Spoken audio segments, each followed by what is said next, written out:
Hey guys, Merrick here again with another Game and Chat video. Today I wanted to talk about a game that really shouldn't be made again. Or a game like it really shouldn't be made again. Um this is sort of a weird way to put this. But this game really doesn't have a likelihood to have a comeback anytime soon, which is good. But at the same time, with certain things that I've seen with the industry, especially with this series, I have a feeling it's possible that it can come back, and I really don't want it to, considering how much of a narrative mess and just how everything is just straight disgusting with it. The game I want to talk about is Resident Evil 6. It's kind of a dead topic, but it's true. This game is a horrible game that doesn't belong in the Resident Evil franchise. It's barely a Resident Evil game. It's literally shit. Like, sorry to sound like a Debbie Downer, but this game, it really did, I wouldn't say it fucked me up, but, closer inspection really makes it bad in terms of, just everything narratively driven by Resident Evil standards and all this other stuff with the story and such. So, why is Resident Evil Merrick's big problem? Well, let me explain why it's my big problem and why Merrick has to refer to himself in the third person to explain his big problem. You see, when the game came out, Resident Evil was kind of growing a little stagnant because we've had Resident Evil 4 and 5, which were the two definitive action-y titles, but I can't complain here nor there about that because I honestly don't mind them. I think that those titles can stand on their own leg, and they make narrative sense as to where Resident Evil would go. Resident Evil 6, on the other hand, after playing it, I just can't be like, no, this game does not make any narrative sense for the series, especially with especially with all the weird lore breaks. Now, I already don't like lore breaks in Resident Evil, and I do think that there's a shit ton of them in a lot of the remakes, specifically Resident Evil 2 remake and 3 remake. But the less I talk about 3 remake, the better. And that's kind of the reason why I wanted to make this video in the first place, because I really don't want 6 to turn up again. And I see a lot of 6 in 3 remake. But moving on to my points here. So, Resident Evil 6 remake. Well, not remake. Resident Evil 6, sorry. Mine is going in the wrong place. But Resident Evil 6, the way it's narratively structured, it's alright, well, we have the air quotes ultimate virus, right? So what does the virus do in Resident Evil 6? Well, the C virus is a plot device. Now, I could hear someone argue, well, Merrick, all of the viruses in Resident Evil are plot devices. They could do whatever the plot needs them to do in order to, affect the story and whatever it needs it to do, obviously. But there's a catch, though, to that. The viruses in Resident Evil always followed a sort of, they have laws of consistency. It feels as though an actual, biologist went into Capcom and helped them come up with all of, the concepts for the viruses and stuff, right? But it's not the case with Resident Evil 6, because 6 is where they kind of jump the shark with this now. So, to get to my point, the virus in 6 can create a sort of Ganado-ish enemy called a Gelavo. It can also create zombies if it's inhaled. There's 6 variants in the game itself that are barely sort of barely different from each other. Very veiledly. Very veiled in a way, in their differences. This version turns people immediately into a chrysalis, which I'll explain later. This one turns them into, this one, specifically does this. This one's got Ada's DNA in it. And yeah, you already hear like the crazy talk that's going on with this virus, right?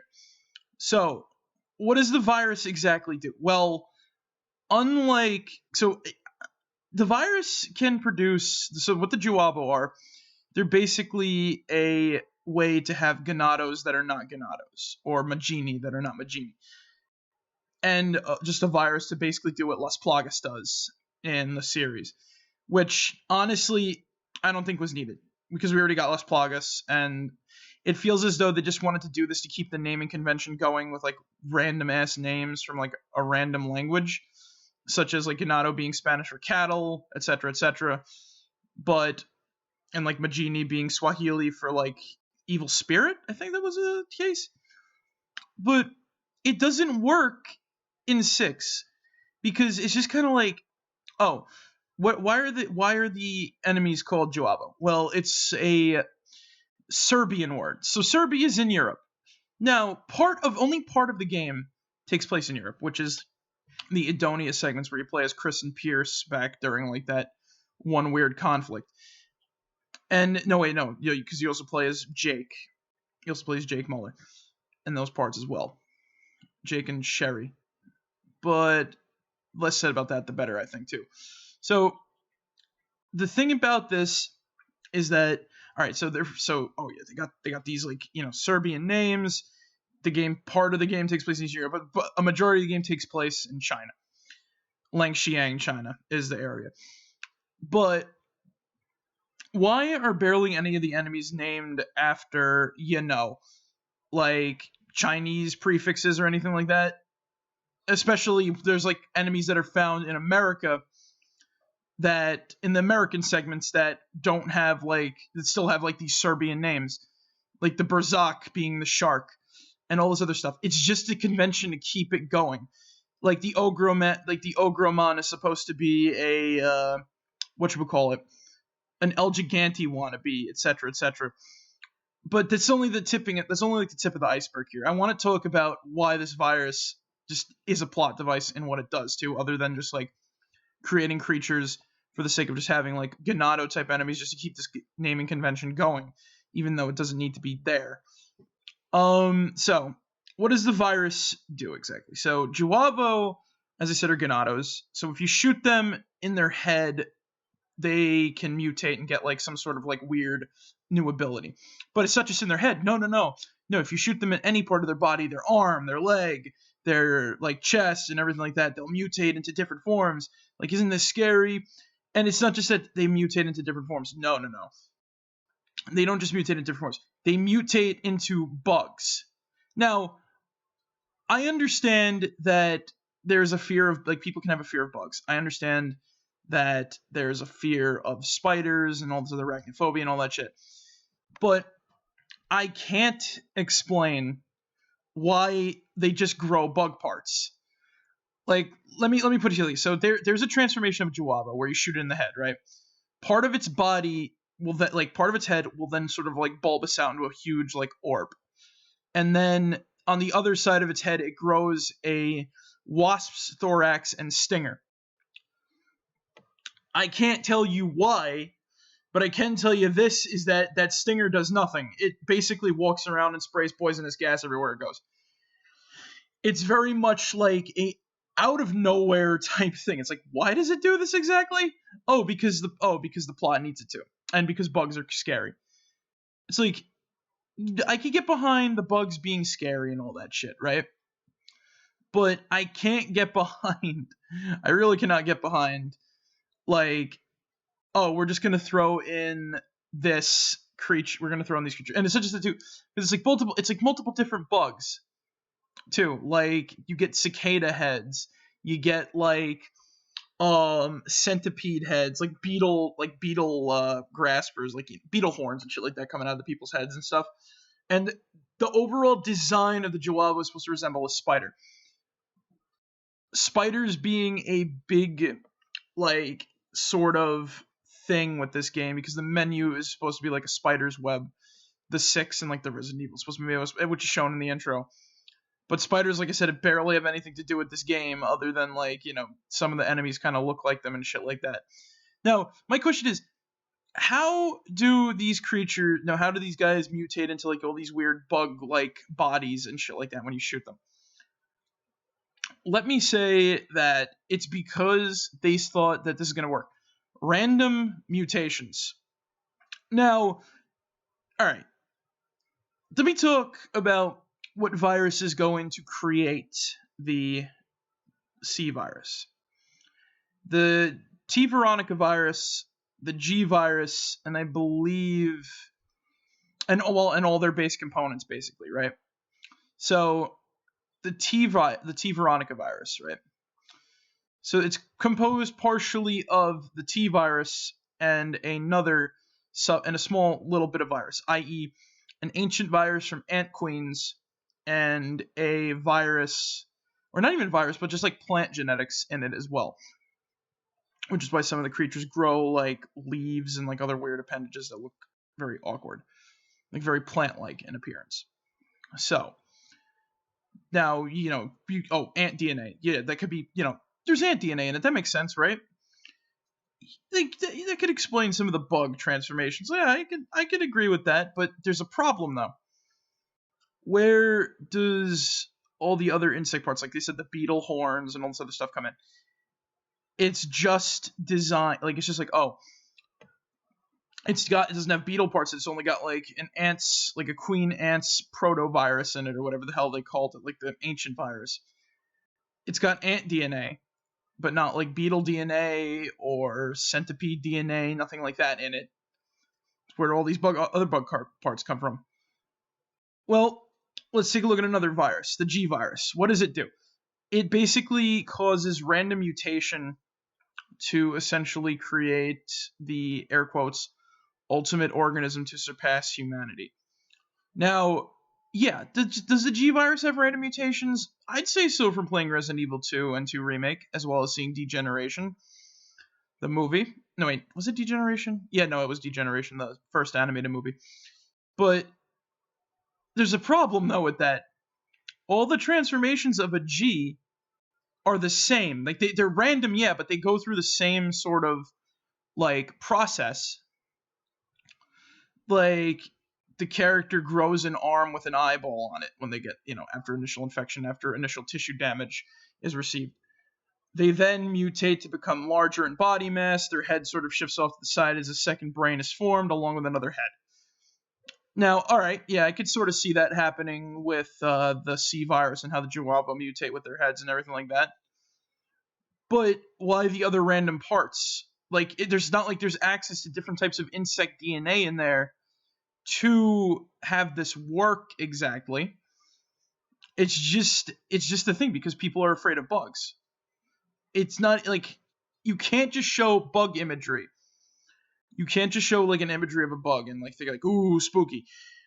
But yeah, like the virus doesn't work. The virus doesn't work in and of itself, because the T virus, once again, too, there's no other genetic information in it. Oh wait, the progenitor virus.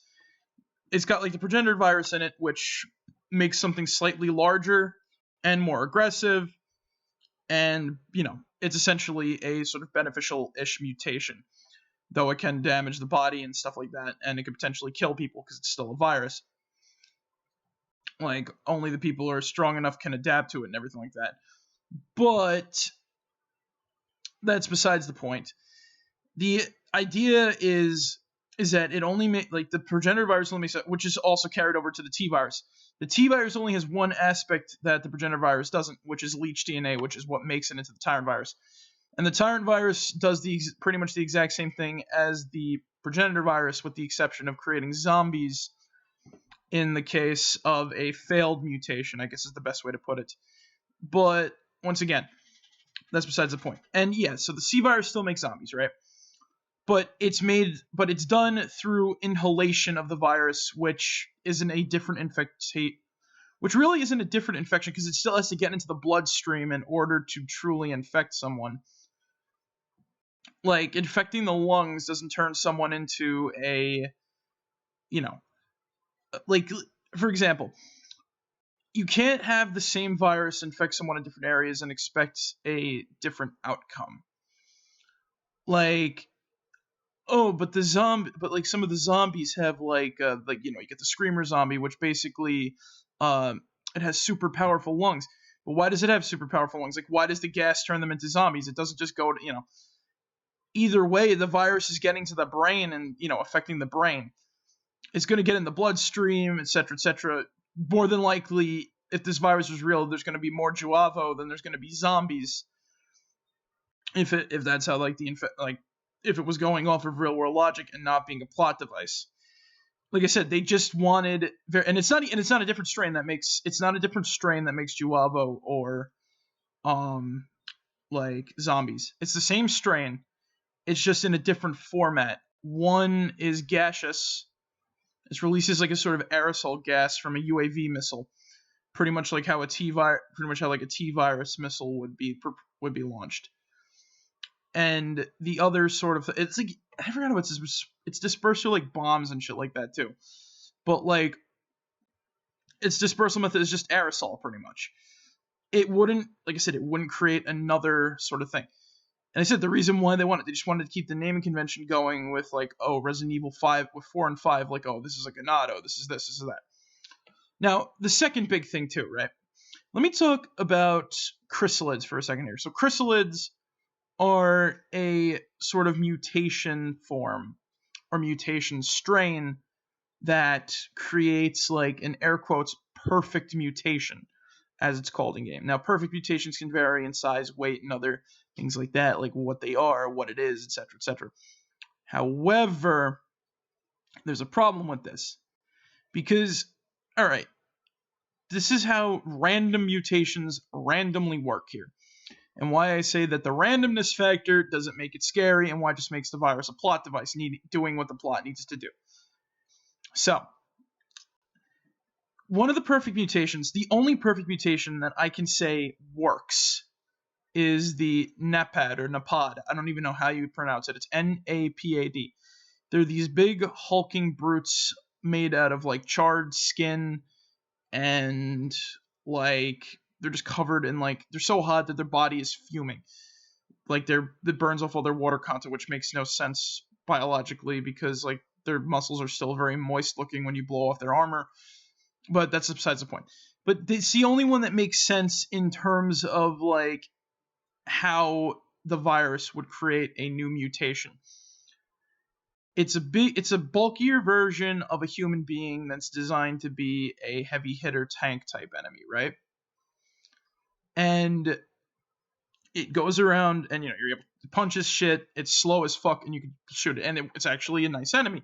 And it makes sense narratively with how a virus like this would work, how the T virus and all the other viruses kind of worked in the past. So why do I bring up the NAPAD being the only one that works? Because, all right, we got the game's Hunter variant, which is called a Strelok. And the Strelok is a lizard that runs around and like shoots little projectiles at you. Like it shoots little spikes at you. And it's just like and like I'm like, so how do you get a lizard from a human without any like manipulation of the DNA? Don't say random mutation, because the mutational paths follow a similar structure no matter what it is, and you can't say, oh well, there could be lizard DNA. No, there's insect DNA in the Veronica virus. Like there's ant DNA. There's no lizard DNA at all.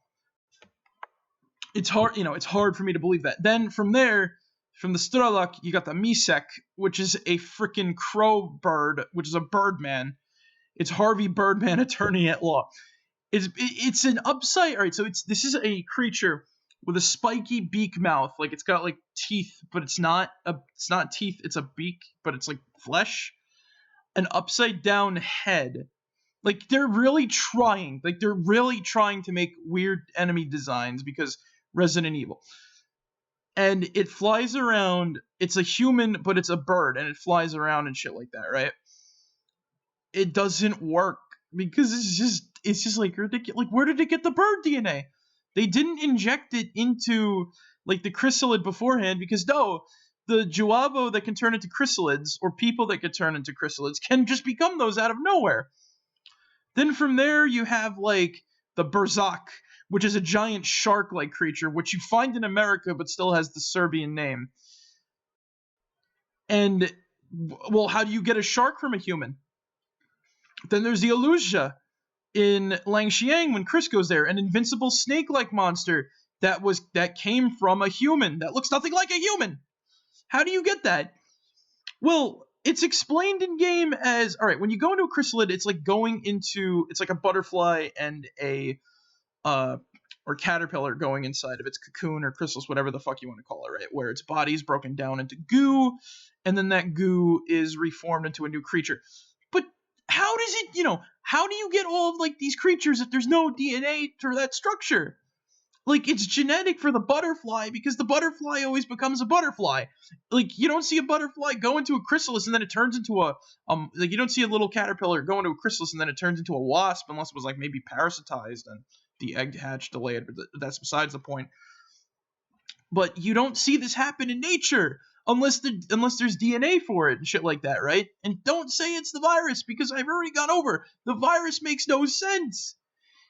Like, there's no lizard DNA in the G virus or the T Veronica virus. There's no bird DNA in either virus. There's nothing. How does this happen? How does this work? It's just, like I said, it's just a plot device.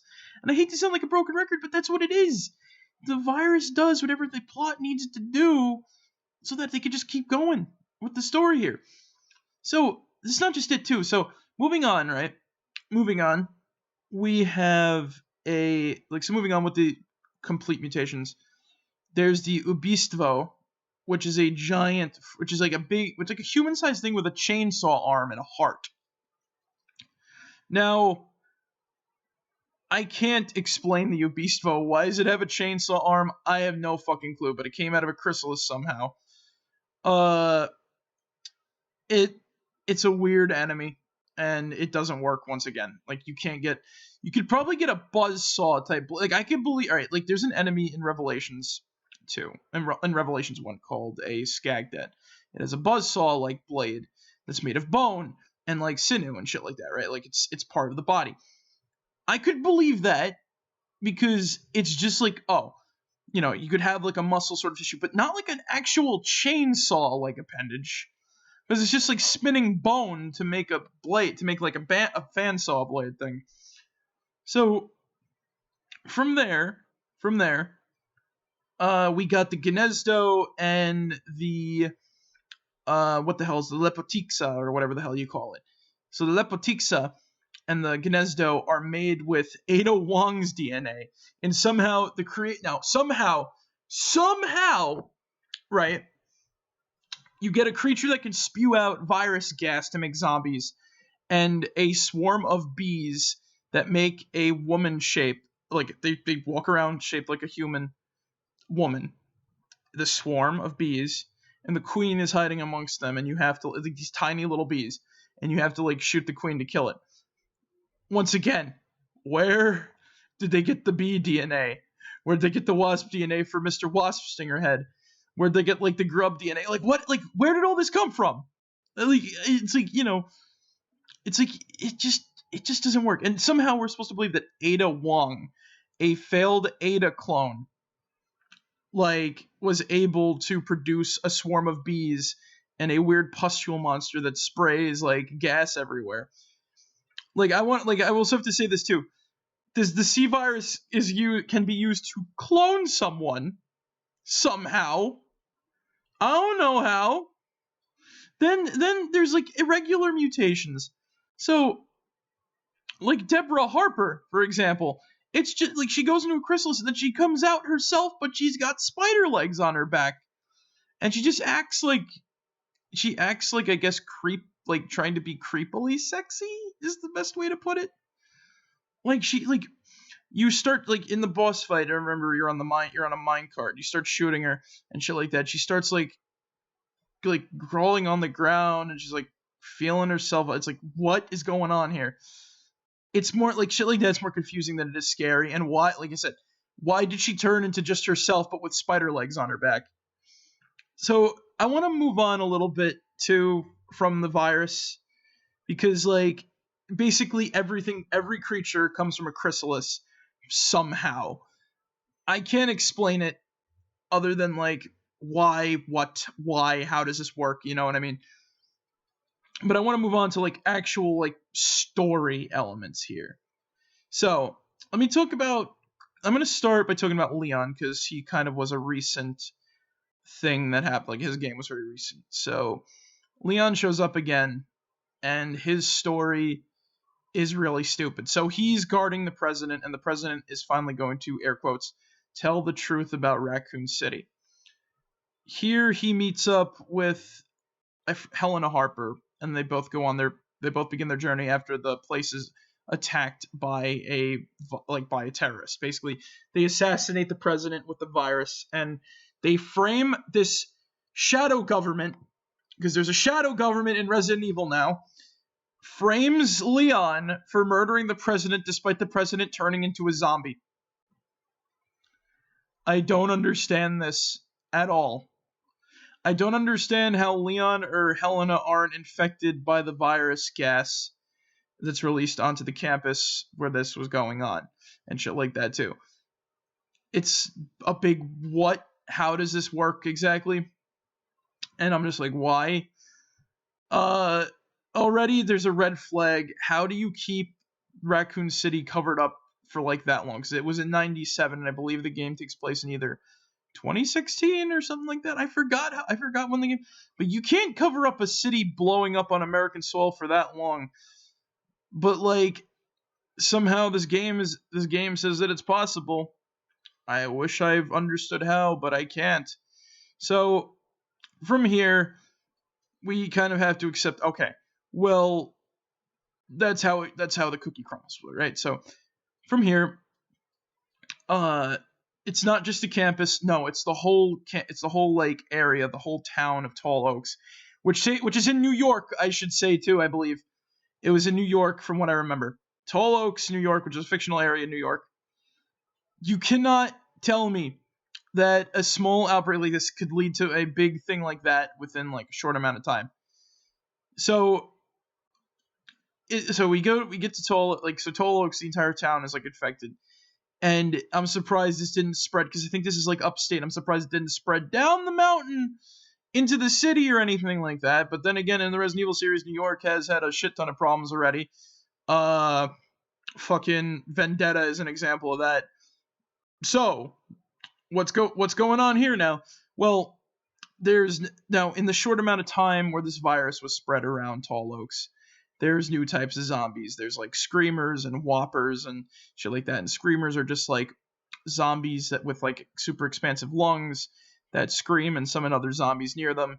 There's like fucking whoppers, which are just big fat zombies. They're basically the boomer from from fucking Left 4 Dead, Resident Evil. The boomer from Resident Evil. Yeah, they're the freaking boomer from Left 4 Dead. So why am I complaining? Well, there's all these mutations immediately, all these like zombie variants like immediately. Raccoon City took several like days to become like completely fucked beyond like recognition. So a city that's slightly smaller, I would argue, would also take at least some time. Like, I'm surprised the BSA wasn't called in and this shit wasn't fixed like immediately. But no, we gotta tell the plot story now. So like Tall Oaks, and then Tall Oaks is fucked. There's even like new Crimson Head type variation because the zombies can undergo the VAC process. Yay! So from there, we go on to we get to the Tall Oaks Cathedral, which is just like obviously, as I said, a cathedral where the evil shadow government has all of its like virus experiments hidden there for some reason. And there's like, this is under New York. There's secret catacombs and like a temple area and a secret laboratory with a minecart. I'm like, what is all this? And I know, like, upstate New York's a big place, but how do you hide all this underground, like secret temples, mansions, and like shadow government and all this crap? Like, it's like, what? Like, how are you supposed to believe this crap? So from here, Leon and Helena are just like, oh yeah, we find Deborah, and then Deborah boss happens, and then Ada shows up, and she's like, yo, Leon, I'm here to save you, and shit like that. And then they go to China. And then while they're on the plane, the fucking pilot turns out to get infected with the C virus, but now what does he become? He becomes a chrysalid, and then he turns into a Lepotica, or like whatever the fucking pilot, whoever the pilot is, he, she, them, whatever the fuck. They turn into a Lepotica. How does that happen, right? Who infected the pilot? Was the pilot like a terrorist the whole time, and that he was planning on doing this? How does this go down here exactly? Inform me. I want to know. Can you show me? I want to know other strangers like me. So that's not the case at all. So like the guy, like the pilot turns into a Lepotica and then starts affecting the whole plane, and the plane goes down. Then they start getting chased by like the Ustanak because they run into Jake Muller and Sherry, and then like it's like and then they run into Chris, and then the ultimate bullshit moment happens where Derek gets infected. The leader of the shadow government, a man named Derek. His family basically shadow government the entire like U.S. since the colonial era. Like I said, we need to have like the Illuminati in Resident Evil now for some reason. So Derek here is like gets infected by Carla Radames, aka the Ada clone, that was made from the C virus and Ada's DNA somehow. So the Ada clone infects him, and now here's what happens. No, he doesn't just mutate. No, he becomes like his form, like his human body just gets like veiny cracks in his skin and shit like that, right? And then he's able to flip open like a little puzzle box. Like I guess like he's able to flip open like a little puzzle box. And his body opens up and he's able to turn into a giant dog with a bone Gatling gun on its back. And then from there, he turns into a giant dinosaur. And oh yeah, and I should say this too, he's able to turn back into a human after all this crap. Like between his transformations, he turns back into a human, and like it's completely normal except for like I said, the veiny cracks, and he lost his like shirt and crap.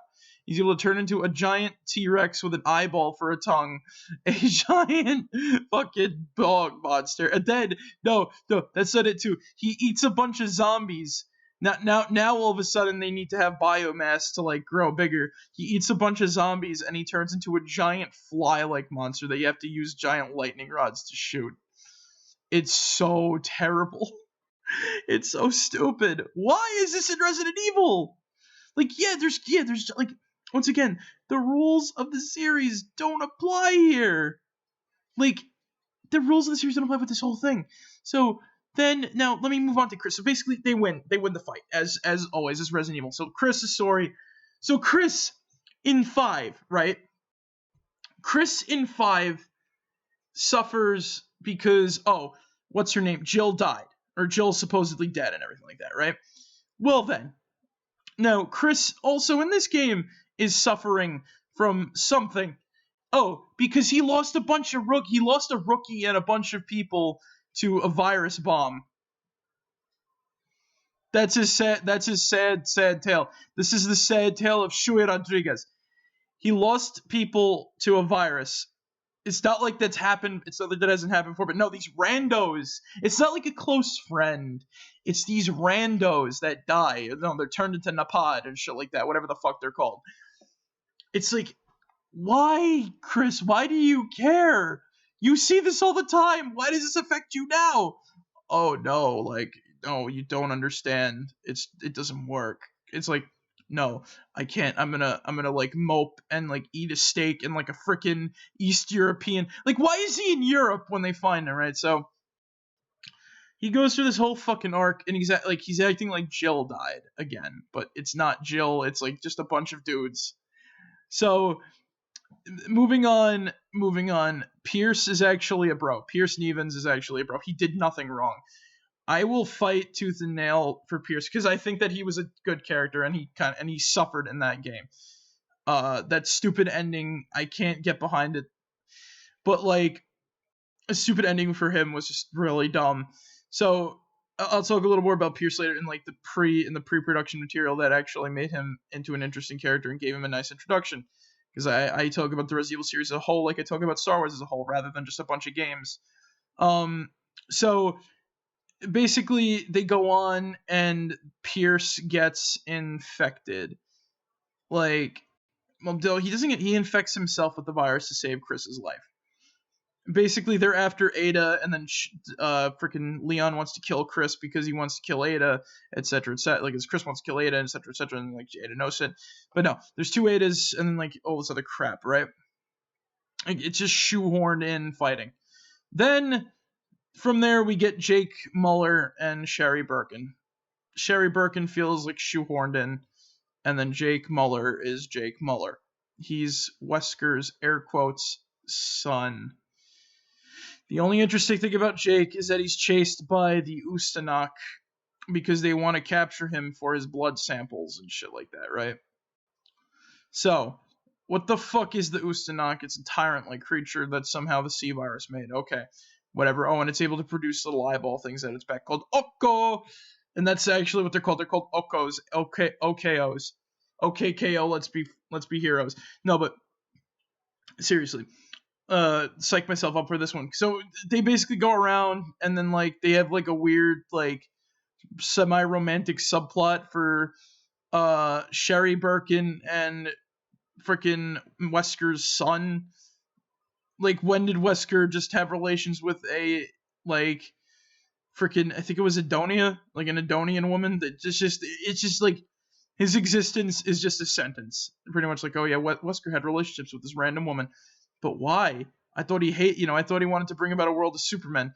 I don't think that passing his seed would create a Superman, especially considering that, I have a feeling that Jake would want to stop his father if he, found out about what the fuck was going on. It's just kind of like, he's the son of Wesker. Oh, and then I should say that Sherry Birkin is working with Derek because, like, he runs that organization. I don't think it was the DHS, but it was like some fucking weird thing. He's the head of some organization, but he's also the head of the shadow government because his family operated, as I said before. So she wants Jake because they need his blood to make the virus stronger because he has virus antibodies in him. That's his special ability. He just can't get infected. So misuse of the horror elements goes as such with this. So, they meet in Adonia and they fly away and they get chased and all this other shit. And then, like, they get into a conflict between, like, they're just an outlier. They're just an outlier. They're just an outlier. So, from here, right, there's kind of like, they just kind of meander around. They get captured. They get away. They're still trying to get captured because the Usanok can't get over its mission or something like that. It's really stupid. And then we find out, oh yeah, there's an end of the world scenario, like always. And then meanwhile, Ada's running around, and she's just like meandering because she's trying to stop Carla, and then she's working for someone else because Derek wants to bone Ada. That's why he made the Ada clone, and then like all this other shit is going on, and I'm just like, what is happening? So, they stop this giant cephalopod creature, which is the only creature in the game that is said to have cephalopod DNA applied to its chrysalis, which is called the Haos. The Haos is the way you say it. I don't know how to pronounce it. Haos. Like, however you say it, the Haos or whatever. I don't know. So they fight giant see-through Squidward and they kill it. And then Pierce gets an infected arm. And then, like, he shoots electricity out of his hand because he's a sniper. And, like, yeah. So that's the story of the game. They stop Carla, and then Carla turns into a goo monster because C-Virus, and then that's the end of the game. That's the whole fucking game. Everything is the day is saved thanks to the BSAA and all that other shit, right? So what does the game do? It does nothing. It's just like a footnote. And as of now, it's like I said, it seems that they're trying to forget that the game existed. But let me talk about the shitty parts of it too here. So the aspect that bothers me a little bit is the misuse of the horror aspects of the game, where we're supposed to be afraid of, like, we're supposed to be afraid of random bug parts on enemies because insects are scary. Insects and spiders are scary. Not to be like, not to be like offending to people who actually have a fear of insects, because I don't like bugs myself, right? But seeing like giant like insect parts on an enemy doesn't freak me out. Like, it's a video game, you know what I'm saying? Like, real bugs, when you see them up close, like, are kind of creepy looking. But not like these sorts of bugs. They just got like random bits and pieces on them, etc., right? So from there, we get like from the random bug parts, we get like people being turned into like husks and shit like that, right? And we get this like all the little spider motifs and everything like that. Like the menu's made out of like spiders. This is the other thing. Like it's still misuse of like bug imagery for horror. Like it's not about the insect, it's about what you do with the insect, right? Like you have to have like writhing spider like this is what I know gets under people's skin with like arachnophobia. The writhing spider legs, the way they just sort of like move and inch across every like bound as they just move along, like one leg after the other after the other after the other as they crawl across the floor, wall, or ceiling. Like that's how you scare people with insects. You don't just show picture of insect, insect pieces, look how scary, boo! That's not how horror works. There's subtleties to it. There's subtleties you gotta show like the fucking like the out of place like the like that sort of shit. Like it needs to have like that factor. But it doesn't have that factor. Not one bit. Nope. So it's just like bug parts and shit like that. Like it turns into a cocoon. You shoot the guy in the chest enough, it turns into a cocoon. Ooh, spooky. Boo. Like it's not scary. It's not. It's just like I said, a misuse of assets here for the horror. And so you get you get your creepy bug imagery, and then you get like I guess people turning into sharks and stuff is scary, but I guess it's only an educated guess because I've been on the internet before, and there's art of this sort of thing going around a lot. I guess is the best way to put it. I guess when your mind is used to it, you're not scary. Like I hate to say this, you're desensitized. I wouldn't say desensitization is what did this, but it's just kind of like it's a thing that happens. It's like it's a thing that happens on the internet, but it's a thing nonetheless. So from there, we have like a moment of like transformation into like weird creature because chrysalid, like a man is turned into bees, scary. I guess that goes back to the overuse of insects is trying to be scary or something like that, right? But yeah, it's not about like the thing about the virus. What makes the virus is scary is it the loss of humanity, the loss of intelligence, and all this other shit like that.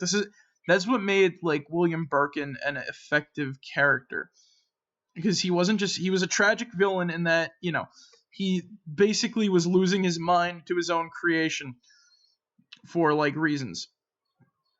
And as much as like, and I already see this, as much as I don't like lore rewrites in the Resident Evil series when it comes to like the remakes, I do think that one they really did make note of that the G virus lowers the intelligence of the infected individual. To like, I really do think that they did that on purpose to basically make you understand that William's character is very tragic here. So going on from, and it's actually really horrifying to see like just William like losing himself over and over to the virus and shit like that.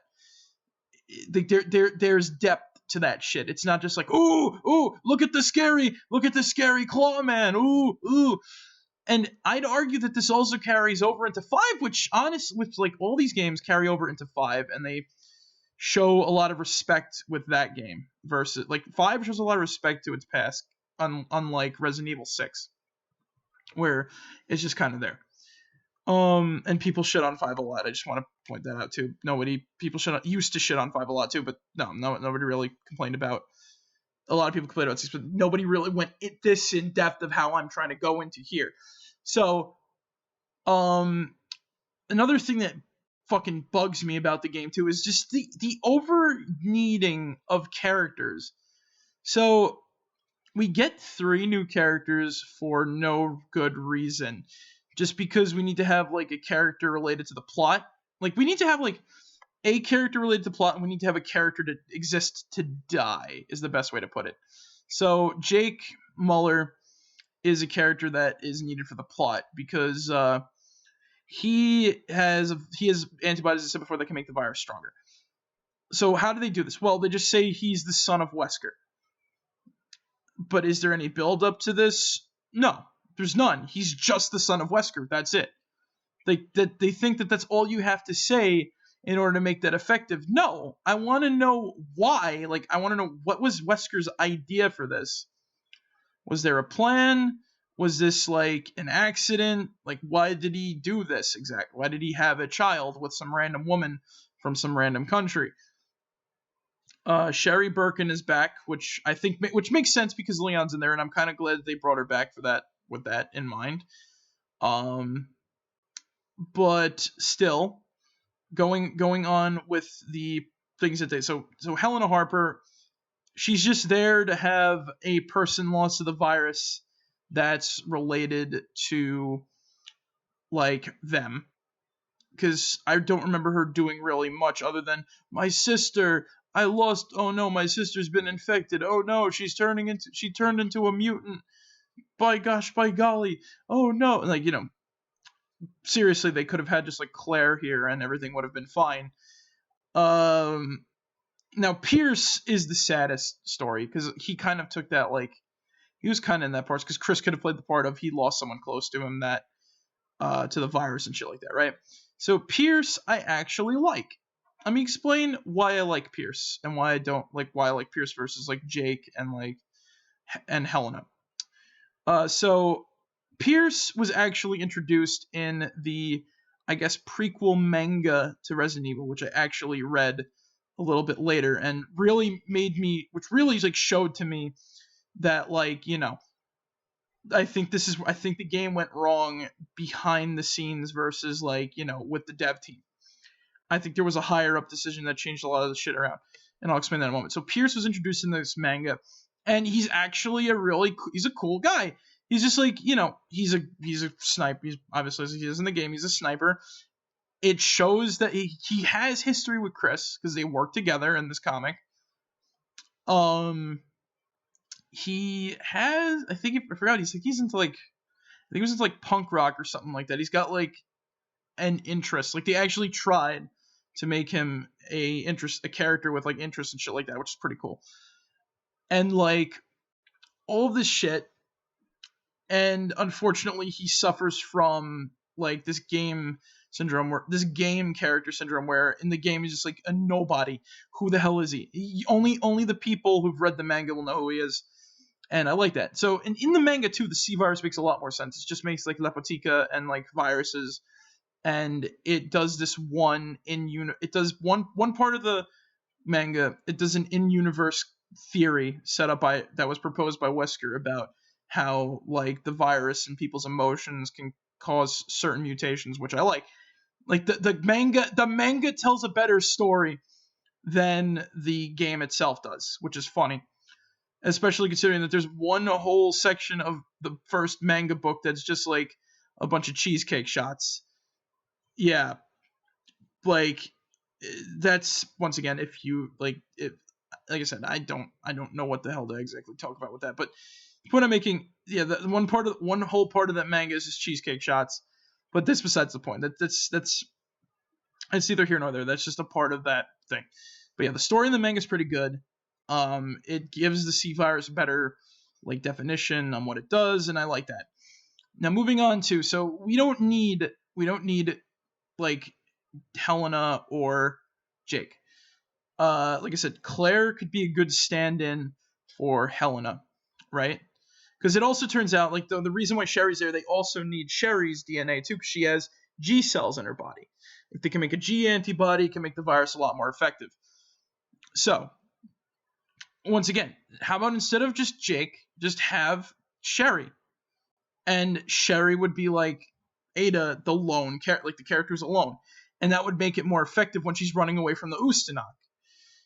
It's creepy it's creepy because it's just like, oh, she's being hunted down and everything like that, right?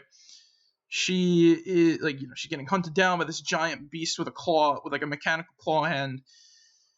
Yeah, the Usanok is kind of shitty too, but I'm trying to work with what we got here, other than just saying rewrite the game, and I can't exactly tell you what to do, other than like Capcom is really trying to forget that this game exists. But point is that Sherry, you don't need Jake, just have Sherry in that part. Or if you really want to, have her team up with Ada, and that would be an interesting sort of dynamic. They're both sort of survivors of Raccoon City, and having her hang out with the other side character from Resident Evil 2 would be actually interesting. And then you could still do Operation Ada, or whatever the hell you want to call that little side story, with Ada on her own if you really want to. There's like there's no damage here nor there about it. You can still pull that sort of thing off.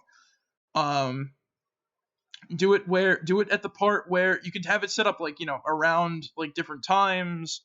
Or hell, maybe when Sherry gets kidnapped by Neo Umbrella, and like Ada's the one who saves her and shit like that, right? That would be pretty cool, and it would once again also give her a connection to Ada in terms of like, Leon and Claire saved me back in Raccoon City. Now Ada, who was also back in Raccoon City, saved me here too. Like that'd be an interesting little character dynamic. Sort of show, like, I wouldn't say it show like growth, but I'd say it shows like deep down she's still like that sort of innocent character that she kind of always was back when she was like a girl in Raccoon City and shit like that, right, during like the destruction incident. But yeah, like Jake and Helena aren't needed. They could be replaced by Claire and, like I said, Ada. There you go. Plot wise, so moving on from like that sort of plot to the like, other than the characters being like that, so the only thing, and I don't really want to accuse this game of being like plagiarism and shit like that, because there is like some weird dynamics in it that kind of remind me of Left 4 Dead, like certain creatures and everything like that. And which is funny because guess what happened during the PC port of the game? It had a co-production with Left 4 Dead 2, where they were really trying to get like people to get involved. Like, yeah, guys, make like characters consistent. They made official mods that put the Resident Evil 6 characters in Left 4 Dead 2. There's official DLC that puts the Left 4 Dead 2 characters and new modes in Resident Evil 6 on Steam. And I have to say this too, like you said, there's a fat zombie called the Whopper. It doesn't blow up, and then there's a Screamer, which also turned out to be a cut concept for Left 4 Dead 2. I find this very weird and awkward. Like, I don't know what the hell is going on. Like, it feels like there's some weird thing going on with that, but I don't know what to tell you. So take that take that with like a grain of salt. Moving on to like as I said, the weird ass mutations. You get like all sorts, like you said, you get like all sorts of stuff. Like, so in the previous games too, biomass for the creatures was acquired from the body, i.e. like muscle growth and muscle stimulation from that sort of thing with the G virus and stuff like that. That it only affects like the peak is the best way to put it. Because here's the thing. It only can bring someone to peak physical like performance as much as a human body can go. The only time that it gets any bigger is when it absorbs other biomass. This is almost every mutation in the game. In the games. This happened to Alexia in Code Veronica. This happened to William in Resident Evil 2, where he absorbed, you can actually see in his art that, yeah, he absorbed zombies and stuff like that to get to there. So yeah, once again, virus biologically makes sense. I only remember that recently because I was talking about that. And hell, even fucking not Deborah, but fucking what's her name? Carla Radames, the Ada clone, just turns into a giant blob of goo out of nowhere. No extra biomass obtained, nothing. Like, I don't understand. Oh, no. And she doesn't even turn into a chrysalis. No, she just gets injected with the C virus again, right? And she just mutates into a pile of goo and little like goo Ada clones and a giant face in the wall and stuff like that. It's really, really, really, really stupid, and it's trying to be gross, but it doesn't work. It's just kind of like, oh, and you kill her by freezing her with like nitrogen gas and stuff like that. Yeah, Resident Evil 6 is kind of shitty. I really cannot defend this game. I hope that no other games was. And honestly, I could write a thesis on my points here. Like, this is just like my generalized thoughts. Like, this, my raw, like, obviously, like, a thesis is going to require like a shit ton more research, which I can't do before I make like an, I don't know how long this is video. Like, I did enough research like for several days about Resident Evil. I've done my research on this game for years. I said it before. I can talk a lot about stuff I don't like. I can talk a lot about stuff I don't like. I can talk even a lot more about stuff I do like. But here's the thing. I always look up stuff that makes me go, how did this turn out so bad? And you know what?